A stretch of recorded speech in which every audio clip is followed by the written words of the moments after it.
What was it, having the P-Funk All-Stars actually come in there and be part of what you did? Did that help set you fully on the path Yes. to be a hardcore funk act?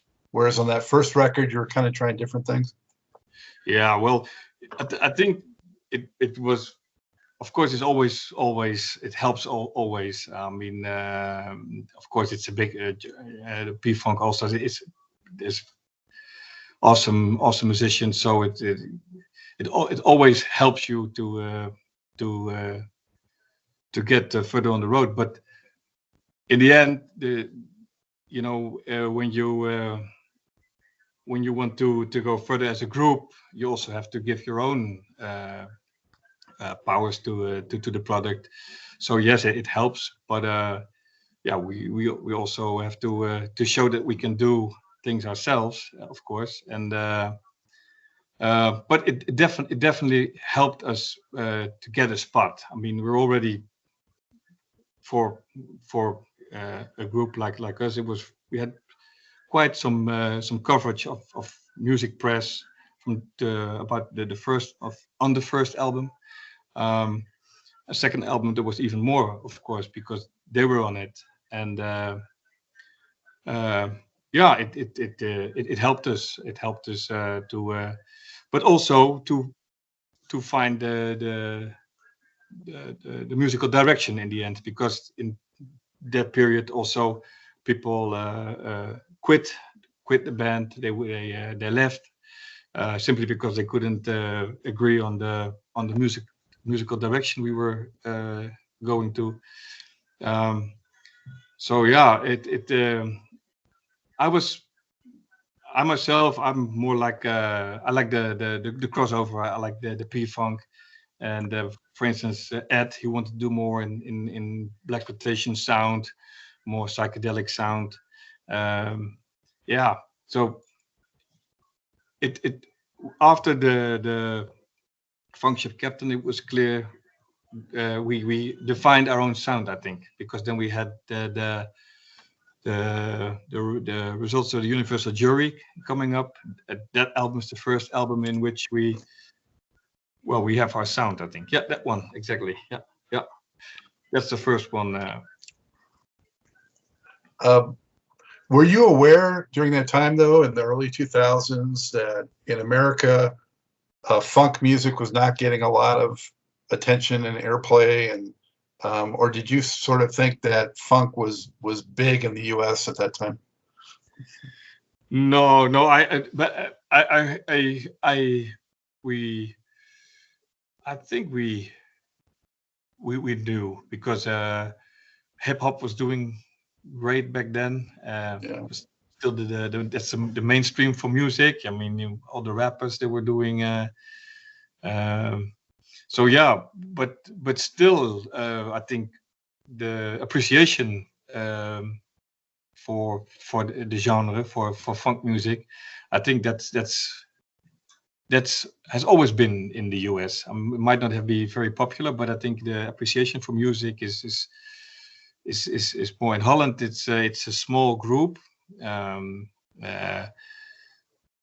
I think in America, I've been to America a couple of times, also in the 90s, and well, even if people is not into funk, they know James Brown, they know George Clinton, and they know funk music as a genre, and they like it, even but they're not very deep into it, but they still appreciate it. In Holland it was different, because you still have people around here, when I say, do you know James Brown, they say, I don't know James Brown. And but you do know who Elvis Presley is. Yeah, Elvis Presley is, they know, but even Elvis Presley, sometimes people are like, who, I don't know who that is. That's It probably got a little tiresome, I'm thinking, at times, because you would tell people, I'm thinking, or even tell a girl or something, yeah, I'm in a band, right? And she'd say, oh yeah, what do you guys play? And he'd be like, funk, and they might not even know any of those people, right? yeah, it's yeah, that more often than you think that happened. Yeah, yeah, knowledge is not always there, unfortunately, but in America it's always appreciated. and that's still today. I think you just mentioned the convention, the funk convention. I mean, the Exhibition Center Hall of Fame. sorry, the exhibition center, things like. Yeah. I mean, that's something you will not find it in Europe. No. So when the Funk Ship's Captain came out around that time, how much were you guys playing live? You know, were you doing several gigs a week or every so often? We were back then, if you're talking about the period to 2001, 2005, we were doing pretty good for a band, you know, existing out musicians. We were all having day jobs and stuff like that. We were doing good. We were playing at least, well, not every week, but per month we were doing a couple of gigs. And well, we were really also people appreciated the band, and well, there were a lot of opportunities also, because that was in a period in also in Holland where there were lots of opportunities for us to play and to do funk. Actually, it's strange, but there was 2004. We're in 2019 now. It's totally changed. It's very hard these days to get a good gig in Holland at the moment. But back then we were doing good. Yeah, I would say we also went abroad. We did a couple of tours in the United Kingdom. We went to the north of Europe. We went to Germany. Went to Belgium. So yeah, we were really having we were doing good at the time. Yeah. Did you get on any bills with you know, like the Gotchas or 7-Elevens, or even any US funk acts? Did you ever get on a opening act for them or something like that? No.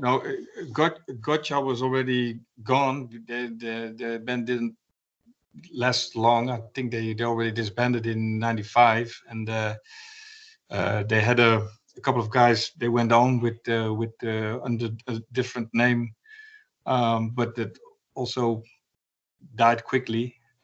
So we did a couple of gigs together with 7-Eleven, and other than that, no, I cannot recall. No, it was we were almost to do something with Slapback, but that was also cancelled in the end. But we were mostly on our own. Yes. Yeah. So this record, the Universal Jury, yeah, there's so much more to this than the one before it, of course. But some of the guests you had on here, I think Slapback was on this one. Yeah, Slapback, Stevie Salas was on there. Yeah, Stevie was on it. Yeah. And P-Funk All-Stars again. So can you talk a little bit about how those collaborations happen? Well, the track "My Profession," which is also on the vinyl edition now, there's actually a funny story, because this album originally should also have been released by Funk to the Max. They released the Funk Ship's Captain, and then they wanted to release this one as well. But I think the label back then had some issues. There were some things going on inside, so we were not very secure anymore to do the release via them. But of course, Marcel Visser, who's one of the guys is also a very good friend, and he prior to the decision not to do the record with them, he was like, maybe you should do another collaboration with P-Funk for the second album, for the upcoming album. So he arranged. He went to the I think it must have been Poo Poo Man, or he was arranging it. He was going and searching for a couple of guys to come over and record. But the thing is, because the P-Funk also were touring, and sometimes the schedule was very tight. We were not able to get a studio in Amsterdam at that moment. So the funny thing about this track, My Profession, and especially the part of the P-Funk All-Stars, is it's recorded in the Paradiso, and actually it's recorded underneath the stage. We had to use. I'm not familiar with the name. We have kind of an effect so that we can take out noises. But if you listen to the original recordings, you can hear P-Funk above us doing Bob Gun, while we were recording underneath the stage with Poo Poo Man and with Kim, and even Michael Clip Payne already was there with us to do some parts. But then he heard that he was needed upstairs. So the moment when he was on, he was on for recording, some guys, I think it was Ron Cat, he said, "It's your part. You have to come on." So he had to run to the stage to do his part.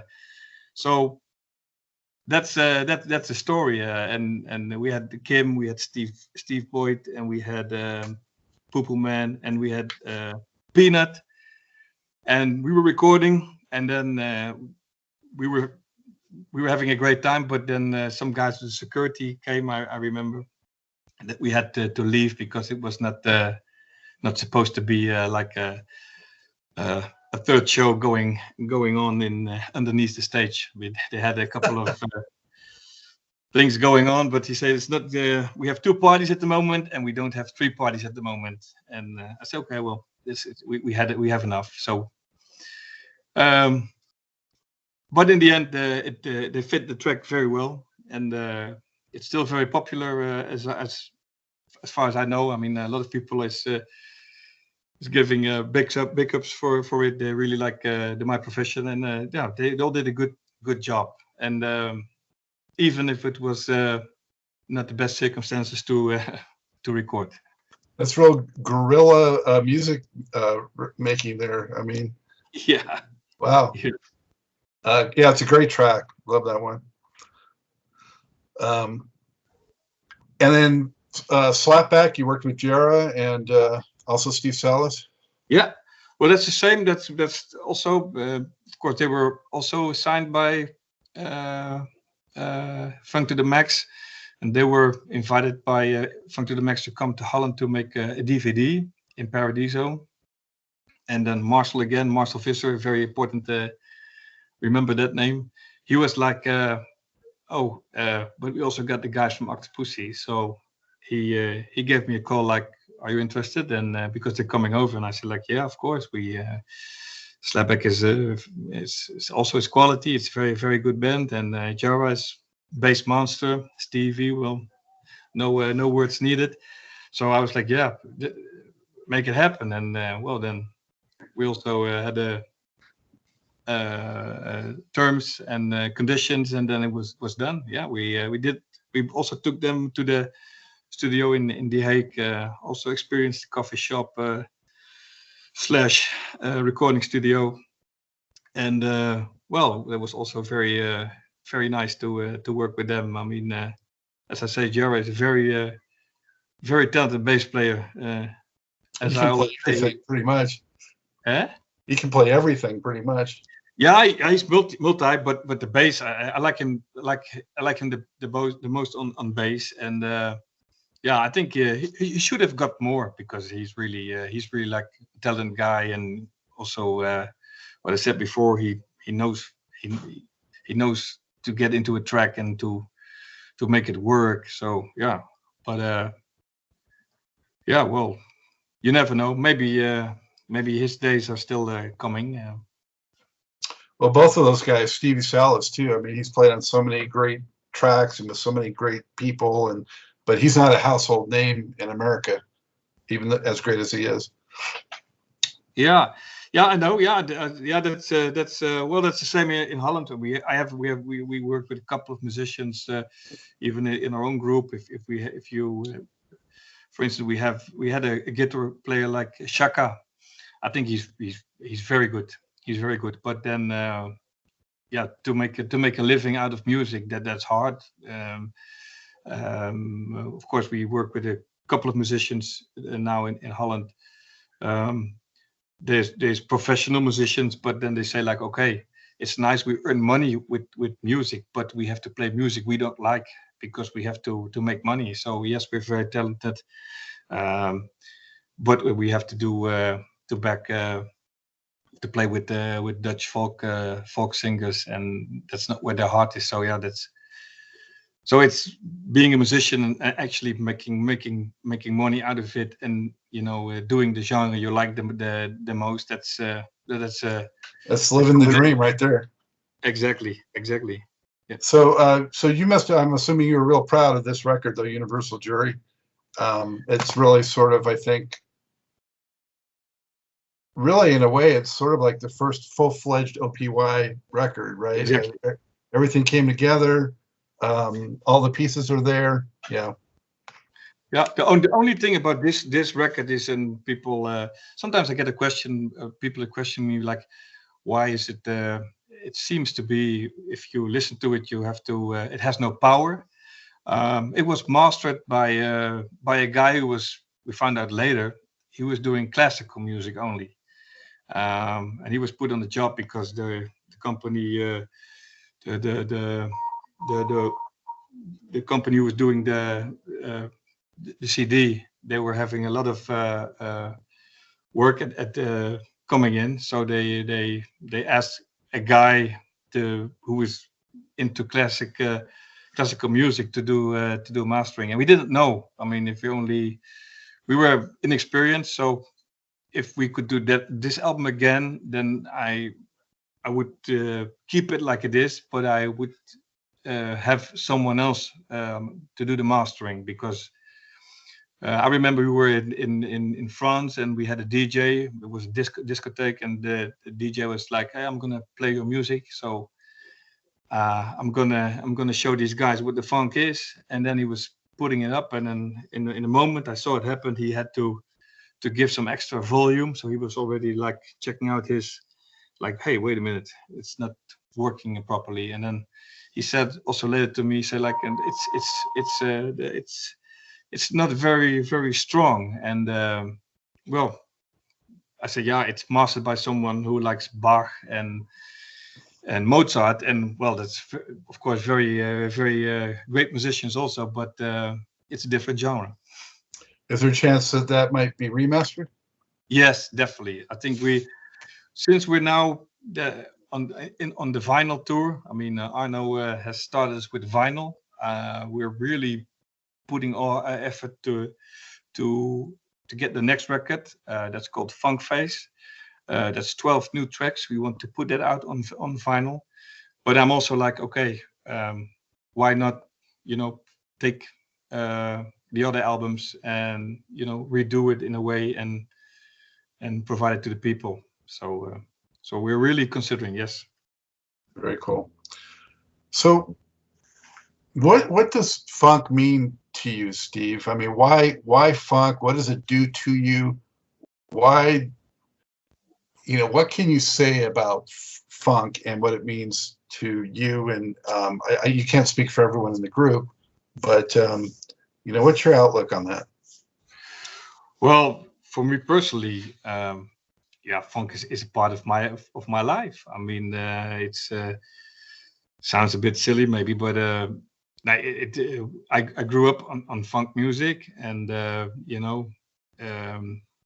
as I was stating before, I got into funk music, 86. So since 86, 85, I'm on this in this music and in this world, and yeah, it's a whole scene, and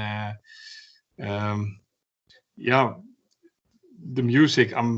As I say, I have records. I'm listening to Isaac Hayes, Curtis Mayfield. It's Motown. Even Motown is. I like the Temptations very much. I just saw the Four Tops a couple of months ago. It's Undisputed Truth. It's all there. Yeah. I think that if there was no funk for me, suddenly imagine that there would be like the world would be without the funk music. Then I don't think I would enjoy the world as much as I do now. Um, like it's a part of my life, part of my DNA, and it's not just only making music. I have a lot of fun in making music, but also still in listening. I really appreciate as I call the early architects of the funk, all the first ones to be there. It's like Dyke and the Blazers. It's like Sly and Family Stone, Larry, yeah, Kool and the Gang. I mean, Kool and the Gang. We also saw them a couple of weeks ago. They're still going strong. Yeah, Earth, Wind and Fire. Yeah, it's all in the system. It's all in the system. Funk is so much about feel, So when OctavePussy is doing their thing, how do you make sure that it's authentic? Yeah, well, I think it's real. It's real. I think everything we do is well, we think things over very well, and concepts are, yeah, it's also it's the process. It's like and of course the knowledge we have makes that that you can really secure it. Yeah, it's difficult to explain. But yeah, it's real. It's real. We're not. So, I mean, I'm checking out a lot of bands, and I don't want to diss anyone, but of course, we see some bands also in Holland, and they say like, well, we're doing the funk, and then like I said, but they don't know anything about the funk, and they simply they're doing the basics as I call it, and yeah, that's to me that's not it. It has to be more. I mean, I think that even the roots of funk, they go much deeper into the music history. I mean, you have Blue Note, you have the jazz area, you have the 30s, the 40s, the 50s, the 60s. I mean, George also, hey, he one time he said like to me like, yeah, I also had my fans. I was also a fan of bands when I was young. He also had his. I think it was Frankie Lemon. Is that Lyman? Sorry, Lyman. Yeah. So he. It's yeah. It has to be. It's something big, and I think if you're only on the side of it, then it's not real. But well, we're pretty much into it. I think. Yeah, yeah. Well, yeah. I mean, I wouldn't be having you on Truth and Rhythm if I didn't believe what you guys do. It was not authentic. It definitely has that feeling. Real funk. It sticks to your ribs. It's not superficial. It doesn't just slide off.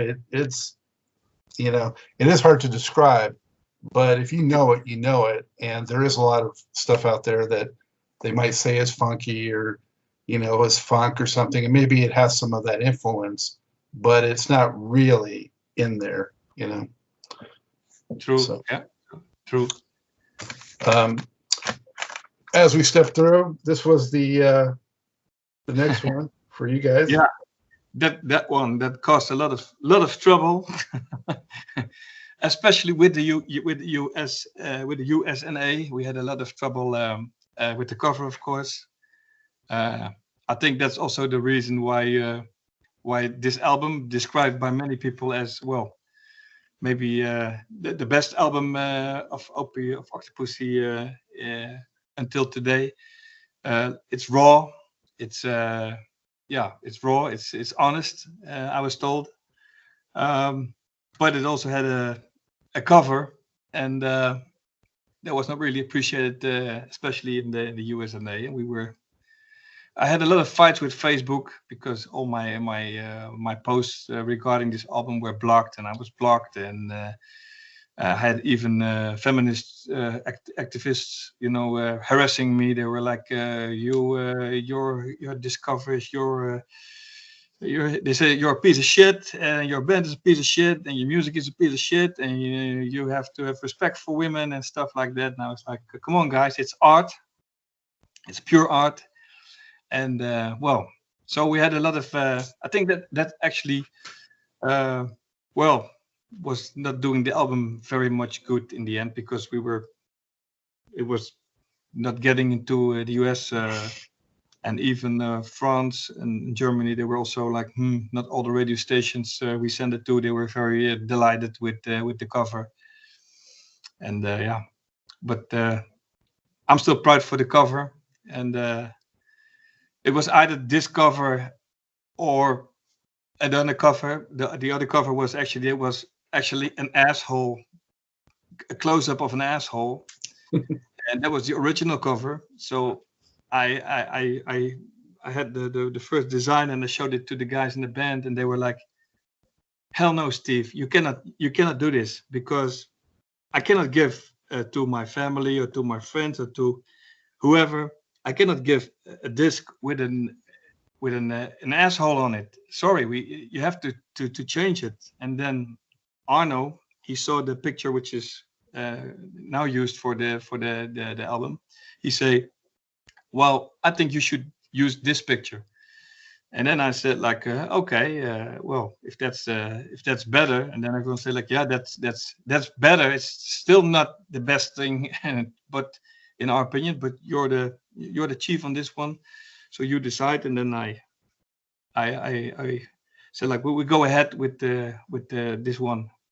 No problem. But well, I'm still proud of the album. I like it very much. But yeah, you didn't anticipate that kind of blowback, huh? no, definitely not. No. And it's if it's an art form, it's always difficult. But yeah, it's art, and but some people, they say they see it as porn. Yeah. Well, for those who are listening, some may listen to this on the podcast version. I'll just what we're talking about is the record called Ass Funk. I'm sure I saw some funk in that ass, and the picture is a young lady on the front. And is that you with the record? Yeah, that's me. I'm also on it. I also had my trouble. I mean, I have my own company, but I was working with the government in those days, and also soon people find out that I was on the cover with this model. Yeah, they were not. They didn't press any charges or whatever, but they were like, well, they were not happy with it, and.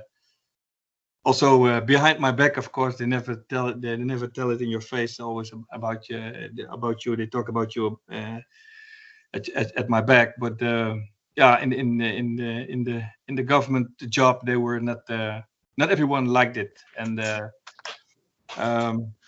but it's me on the cover. It's me and a porn model. It's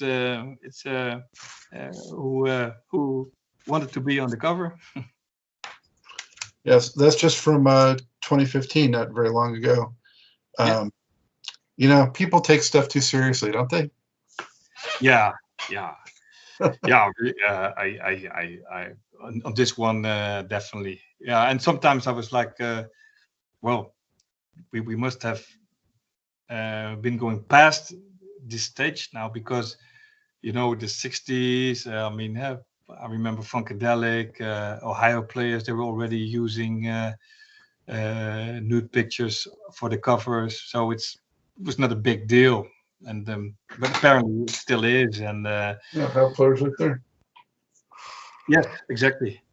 But it's very interesting to it was in the Dutch news lately that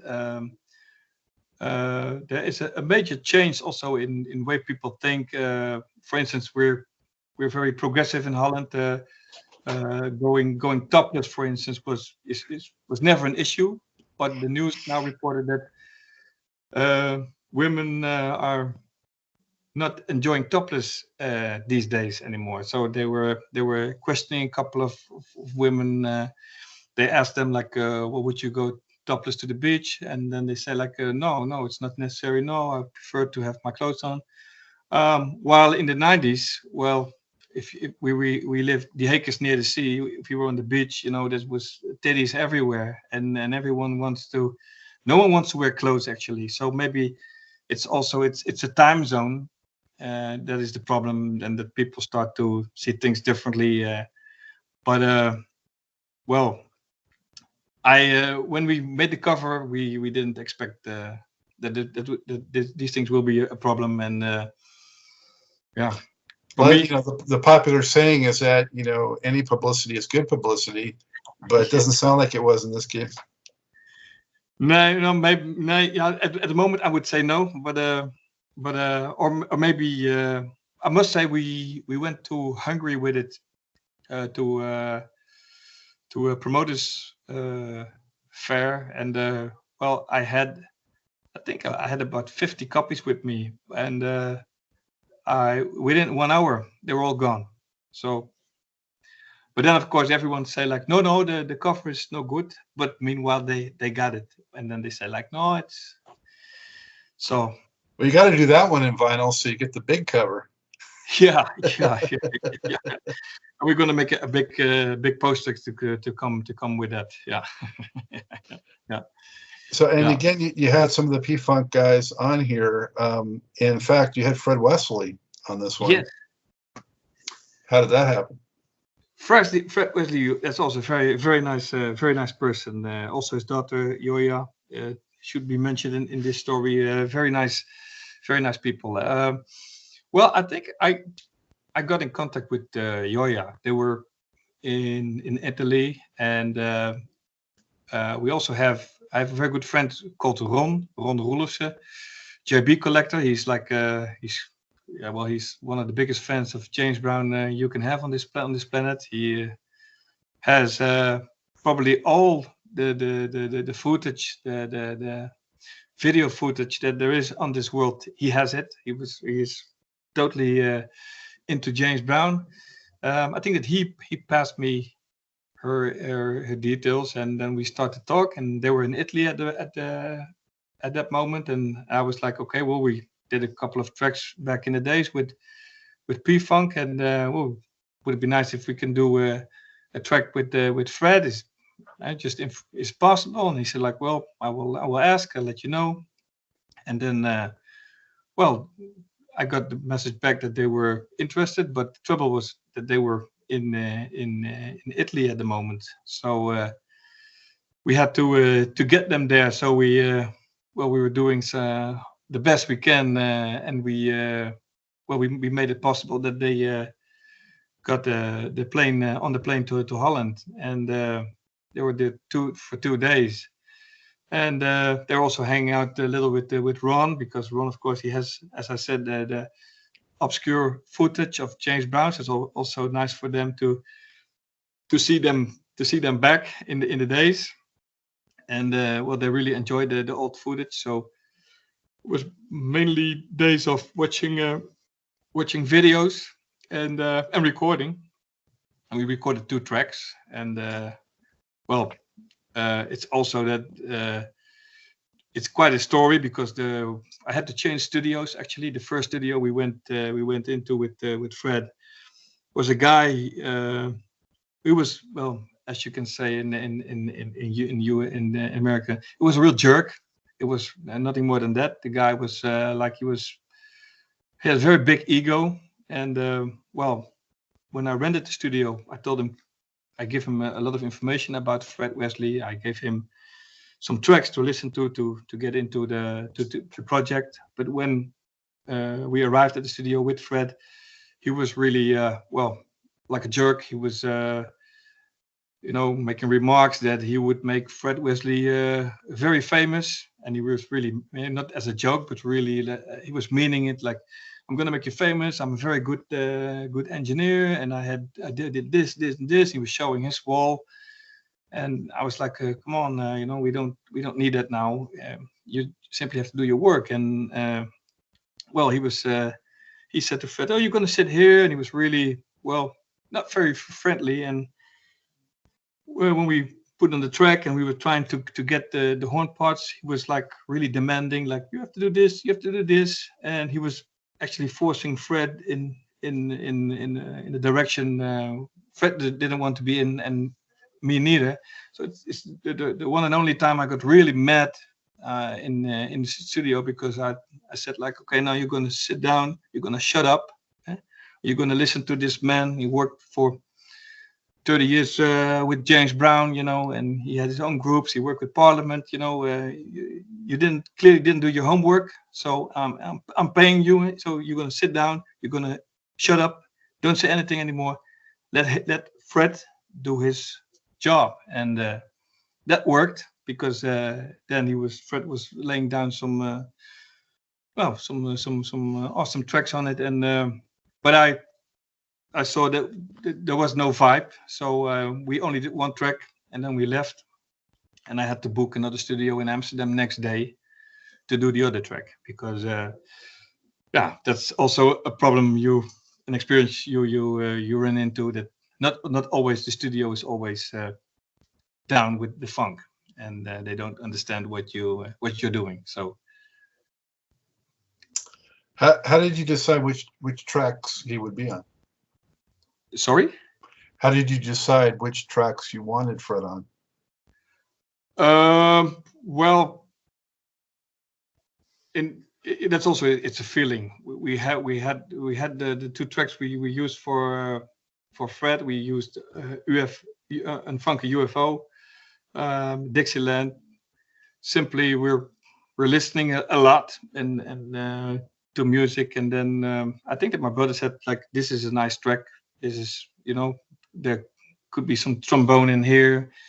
And with Unfunky UFO, of course, the fun part was that Fred is on the original recording, and he's also on our recording. So he even remembered the lyrics. Not very hard, but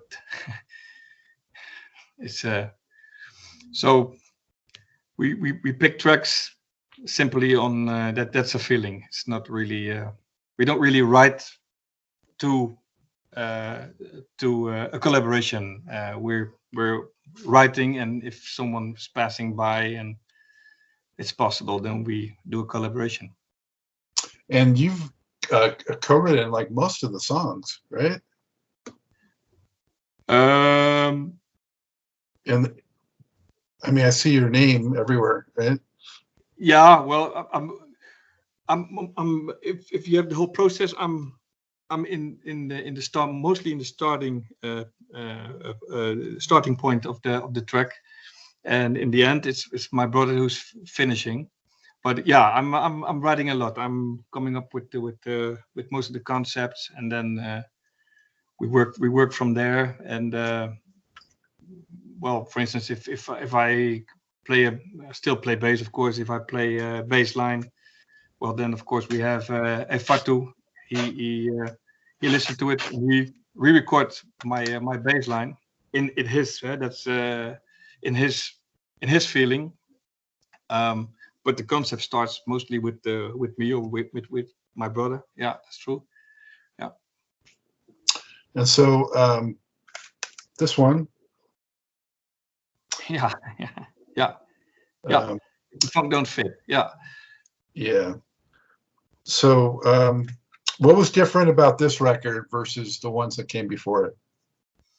Well, also, I mean, we want to be honest. This one actually shouldn't be there, but okay, it's now here, and we're happy with it. No, we were in after the As Funk, despite the cover that I just told you, there was still some interest in our music, and well, I felt that we had to, to come with the new material as soon as possible, because I really wanted to stay. People, if it's giving you attention, the music industry is giving you attention, so I wanted to stick in that moment. So we were like, okay, we're going to do this record, If the Funk Don't Fit. But maybe it was a little too hasty, and we also needed it to really to yeah, how should I put it? We had a couple of people leaving the band.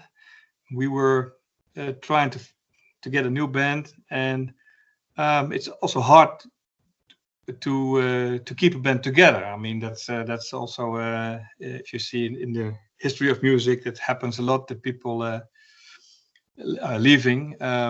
So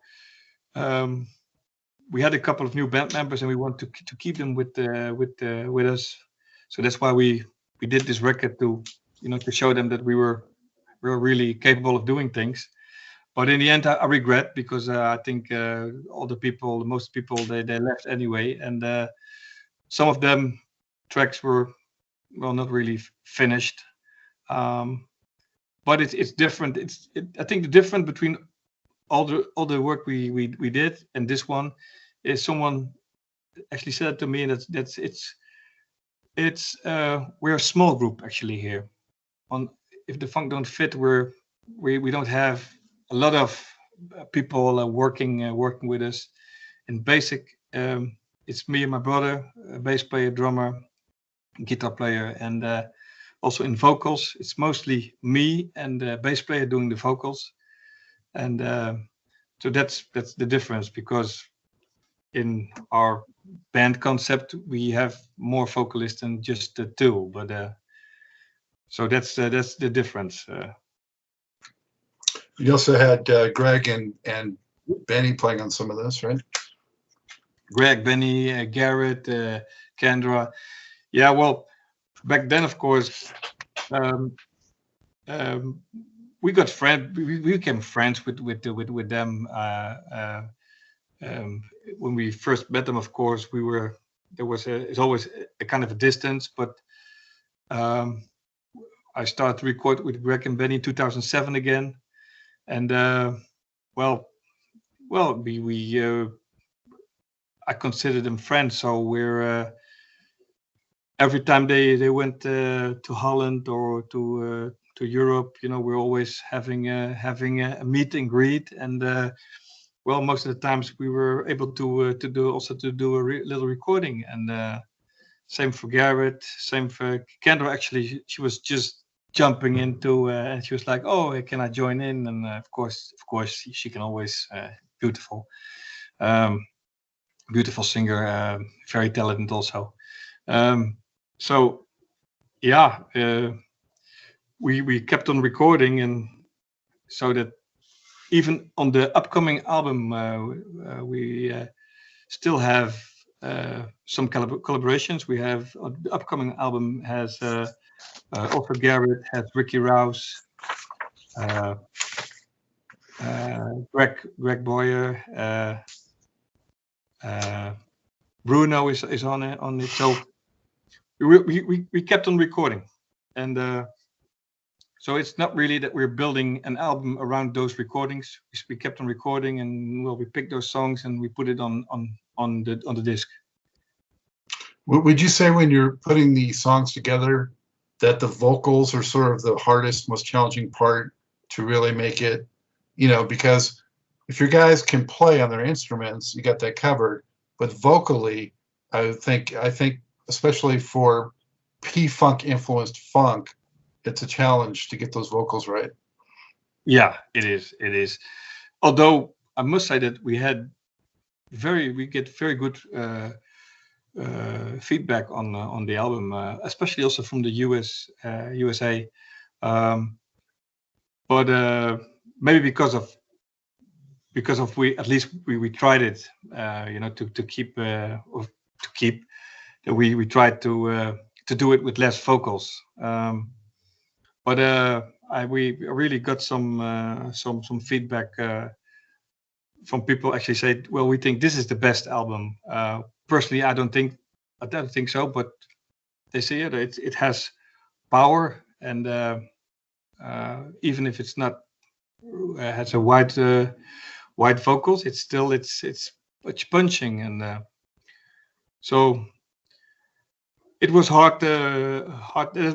That's what I said before. It's to me when I listen to it, it's more unfinished business because a couple of tracks should have got more love from us. But yeah, well, when time is that's always a problem. When time is giving you pressure, you're gonna make mistakes, and that's also in music. So that's why we decided to take our time for the album uh, we brought up last month. That was almost a 2-year journey. So So, of course, I have this here. yes, actually that one, yeah. And this is just a beautiful package. I mean, I have to.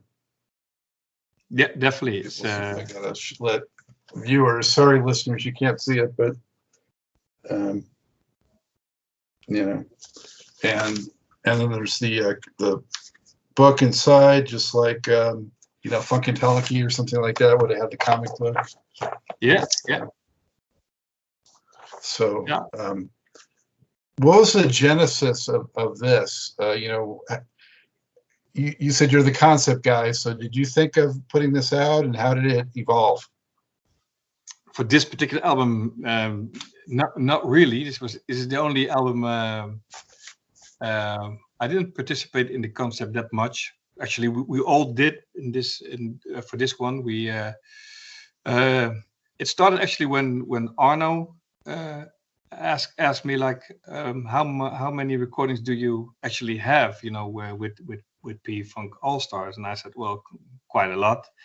And he said like, why don't you make something like OctavePussy featuring P Funk All Stars, and then just you put on the disc all the tracks you did with them in the past.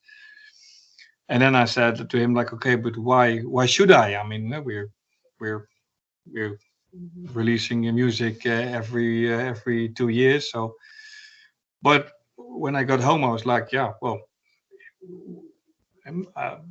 you're never too old to learn. Maybe he's right.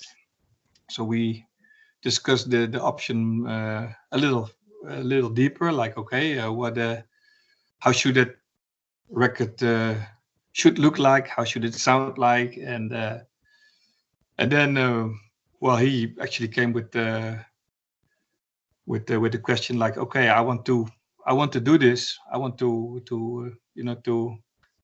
do this project. Actually, I want to make a record for you guys, for the band, with all the P Funk All Stars. And I said like, well, we considered it and said like, okay, let's do it. And we didn't do the final yet. We were just trying to we put all the tracks together to see like, okay, what how we should do the package and stuff. And well, then at one point they were like, okay, why don't we make a concept album? Why don't we make a remake actually of Motor Booty Affair? And because in the original idea, we have this track called Dixie Ran the Toilet Land. I'm not sure if it's known in America, but Dixie, it's a company that's doing rental toilets.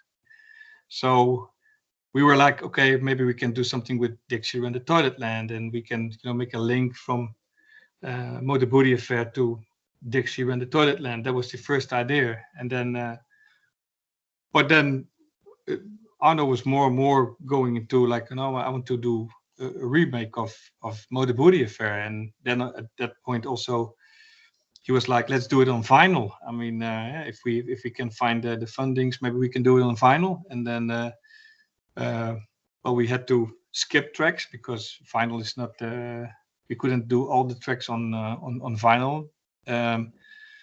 So in the end, it was going to be a remake of the Motor Booty Affair. And well, then of course you go further. Well, we Curtis, the artist, the drawing artist. We see his work on Facebook. That's the good thing about social media. You get connected to people. He's I really like his work. I mean, I'm a drawer myself. I make also a couple of for the public what's the name? Result of the Universal Jury album. I did the cover. That's me. So I really like drawing, and I really like his style. Because every time I saw his work, I was like, well, you have of course a couple of P-Funk drawers, but he's really the next in line. I mean, he's getting real close to those what those guys did before, and he still has his own style. And also Arno agreed that he has a very exceptional style. So we contacted him, and he said like that he wanted to do the artwork. And then meanwhile, Arno and Ed, they were doing all the words, the comic. They were setting up the whole story, the comic, the lyrics for comics. They were doing that. Is really their work. I didn't participate in that much because we're very busy at the time. But very good job also. And well, in the end, this is the product. It's a kind of a remix. It's a very special album actually, because it has a lot. It has, of course, a nice package. It has a story. It has it's a remake. Yeah, but yet it's not a remake. It's something from guys from Holland. Plus there's more people from Parliament on the record than OctavePussy members, because we don't even have that much band members. So it's a very strange album in the end, but therefore it's beautiful. I think it's something else. It holds together nicely. I mean, listening to it back end to end,